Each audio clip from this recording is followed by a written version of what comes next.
అమరావతి రాజధాని ప్రాంతంలో ఉన్నటువంటి 29 గ్రామాలకు వాటి యొక్క పేర్లు చరిత్రకు ఆధారాలుగా నేటికి సజీవంగా నిలిచాయి. ఒక్కొక్క గ్రామానికి ఒక్కొక్క చరిత్ర ఉంది. ఉదాహరణకు తుళ్ళూరు మండలం రాయపూడి దగ్గర నుంచి తాడేపల్లి మండలం ఉండవల్లి గుహలు, అదేవిధంగా మంగళగిరి మండలంలోని కొన్ని గ్రామాలు.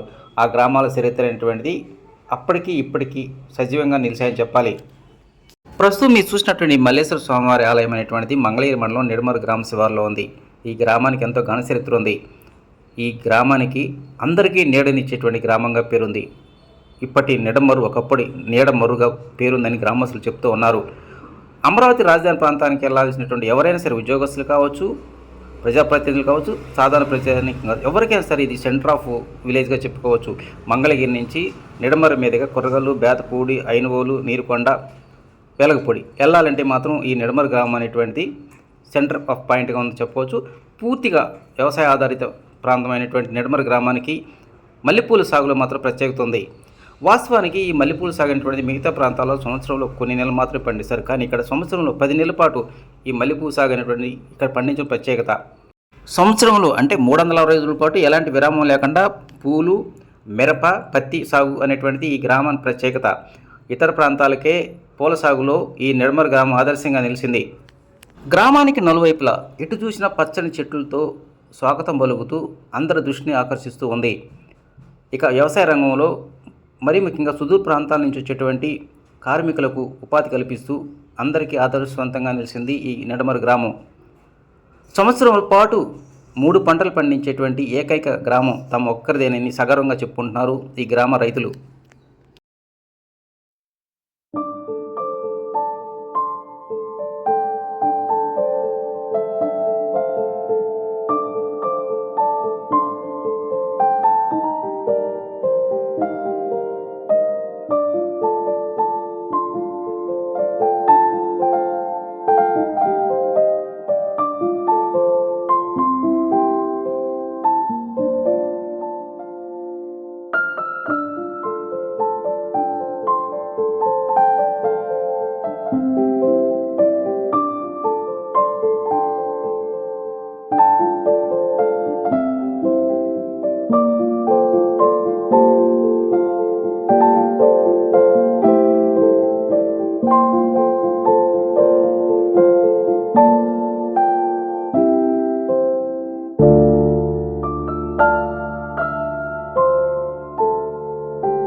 పురాతనమైనటువంటి ఊరండి. ఎప్పుడో మన కొత్తగా ఏర్పడింది కాదు ఇది. ఈ నీడ మర్రి అనేది ఊరు. మర్రి చెట్లతో కూడుకున్న ఊరు ఇది. రాను రాను క్రమేణా నిడమర్రు అని అయిపోయింది. ఈ వ్యవసాయ కుటుంబాలు ఇక్కడ ఎక్కువగా బ్రాహ్మణులు, కోట్లు, మళ్ళీ వీళ్ళు హిందువులు, రెడ్లు ఎక్కువగా నివసించారు. అన్ని వాళ్ళు కూడా ఆ బుద్ధుడు ఉండయండి. బుద్ధుడు బొమ్మలు అది ఎప్పుడో పురాతన నుంచే ఉండయి. మేము ఎరకదల నుంచే ఉండయి. అవి వాటిని అట్నే ఉండయి. మరి అవి ఎవరు కూడా నాగార్జున వాళ్ళు వచ్చి ఒకసారి పరిశోధన చేసి తీసుకెళ్తామని అంటే మళ్ళీ మా వాళ్ళు అందరూ కూడా దాన్ని వ్యతిరేకించారు, తీసుకెళ్లకుండా. అది అంతర్జాతీయ స్థాయిలో మీ ఊరు మంచి పొజిషన్ ఉన్న వాళ్ళు మామూలు ఉద్యోగస్తులు అంటే ఇప్పుడు పోయారులేండి. ఇదివరకు పూర్వం అంతా వ్యవసాయం మీద చేసుకునేవాళ్ళు. కానీ అది దాని మధ్య కొంచెం చదువుకున్న వాళ్ళు టీచర్లకి వెళ్ళటం, అట్లా ఉద్యోగాలకి రైతులు కానీ మామూలు ఉద్యోగాలు ఉన్నారు. అట్లా ఎక్కువ రైతాంగం అంతా వ్యవసాయం మీద. ఎన్ని వేల గడప ఉంటుందండి మీకు తెలిసి ఇక్కడ సుమారు? ఓట్లు వచ్చి 5,000 దాకా ఉంటాయండి. ఇక ఇల్లు అంటే ఇక 400-500 ఓటీలు పోవడం. ఇప్పుడు రాజధానికి వెళ్ళాలంటే ఏ గ్రామానికి వెళ్ళాలైనా సరే నిడమర్రు అనేది కీలకం అంటున్నారు కదా. మెయిన్ మీ ఊరు నుంచి వెళ్ళాలంటే మా ఊరు నుంచి ఇటు మంగళగిరి నుంచి అమరావతి వెళ్తుందండి రూటు. మా ఊరు నుంచి సచివాలయం కూడా వెళ్ళొచ్చు. ఇటు ఇప్పుడు గట్టి కొత్తది.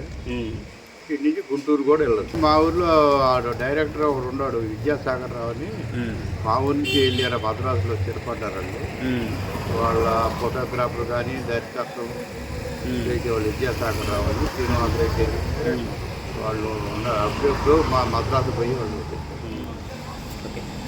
కాబట్టి రాజధానికి సంబంధించి నిడమర్రు అనేది ఒక ముఖద్వారం అని చెప్పుకోవచ్చా ఇటువైపు? మా ఊరే హైలైట్ అండి. ఇక్కడ వాళ్ళ భూమి కూడా మంచి మెరక భూమి ఇది. ఆహాహా. ఇక్కడ మెరక భూములు 3 పంటలు పండే భూములు అదంతా. ఇక నిడమర్ గ్రామంలో పండేటువంటి మల్లెపూలకు మాత్రం జిల్లాలోనే కాదు రాష్ట్ర వ్యాప్తంగా కూడా మంచి పేరుందంటున్నారు ఆ ప్రాంత గ్రామస్తులు. ఇక్కడ పూసేటువంటి పూలు విజయవాడ, హైదరాబాదు, వైజాగ్ లాంటి కీలకమైనటువంటి నగరాలకు నిత్యం రవాణా చేయడం జరుగుతుందంటున్నారు రైతులు. సంవత్సరంలో 10 నెలల పాటు ఎలాంటి విరామం లేకుండా మల్లెపూలు సాగు అనేటువంటిది ఇక్కడ కొనసాగుతూ ఉంటుంది. ఎలాంటి ఆర్థిక ఇబ్బందులు లేకుండా ఇతర ప్రాంతాల నుంచి వచ్చేటువంటి కార్మికులకు మాత్రం ఇక్కడ ఉపాధి దొరుకుతుందంటున్నారు వారు.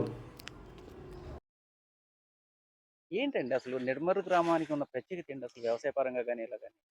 నిడమర్రులో పూల తోటలనేయి బాగా 10 నెలలు, 11 నెలలు, సంవత్సరం బారు వస్తానే ఉంటాయి ఏదో ఒక పూలు. మల్లెపూలు గానీ, జాజులు గానీ, కాగడాలు గానీ ఒకదాని తర్వాత ఒకటి బారుకుంటానే ఉంటాయి. అయితే ఇక మాకు కూలీలు చుట్టుపక్కల వాళ్ళు ఊర్లందరినీ ఈ ఊరు ద్వారానే బతుకుతారు. ఇదే ఆధారం వ్యవసాయానికి. కాపోతే అంతకుముందు మిరపలో, పత్తి ఇయన్నీ గూడా యేసేవాళ్ళు. అపరాలు అయి గూడా యేసేవాళ్ళు. కాకపోతే ఇప్పుడు రాజధాని రావటం మూలకంగా మాకు అయన్నీ పంటలు పూలింగ్‌కిచ్చేశారు గాబట్టి, ఇక కొన్ని పూల తోటల వరకు ఉన్నాయి. అయి జేసుకుంటా ఉన్నాము. అంటే ఆర్థిక పరంగా ఇబ్బందులు ఉండవు అసలు ఇక్కడ. ఆర్థిక పరంగా ఏమి ఇబ్బందులుండవు. ఇంకా వ్యవసాయ రంగం కాకుండా మీ ఊరి ప్రత్యేకత ఏంటి? రాజధానికెళ్ళటానికి ముఖద్వారం లాంటిదిది. అది. ఒక బైపాస్ రోడ్. బైపాస్ రోడ్ ఒకటి పడుతుంది మాకు. దాని మూలకన్నా కొంచెం మాకు పొలాలు గానీ, ఇయి గానీ రేట్లు పెరుగుతున్నాయి అని చెప్తున్నారు. అది. విదేశాలకెళ్ళటం ఇయన్నీ ఉన్నాయి. ఈ డబ్బులొచ్చిన తర్వాత చాలామంది విదేశాల్లో చదువుకొని జాబులొచ్చినోళ్ళు గూడా ఉన్నారు కొంతమంది. రాజధాని. రాజధాని ఎఫెక్ట్ మూలకం. ఒక వ్యవసాయ రంగంలోనే కాదు ఆధ్యాత్మిక రంగానికి సంబంధించినటువంటి చారిత్రాత్మక ఆధారాలు కూడా ఇటీవల కాలంలోనే ఈ గ్రామంలో వెలుగులోకి వచ్చాయి. బుద్ధుడి బొమ్మతో పాటు రాజరాజేశ్వరి దేవి విగ్రహానికి ఇక్కడ ఎంతో విశిష్టత ఉందంటున్నారు ఆ గ్రామస్తులు. నేను బయటికి వెళ్ళాలన్నా ఇక్కడ దండం పెట్టుకొని వెళ్తారు. బాగా మంచి జరుగుతుందండి ఇక్కడ. ఇంకో పక్కన విగ్రహం ఏంటమ్మా? రాజరాజేశ్వరి అమ్మవారు.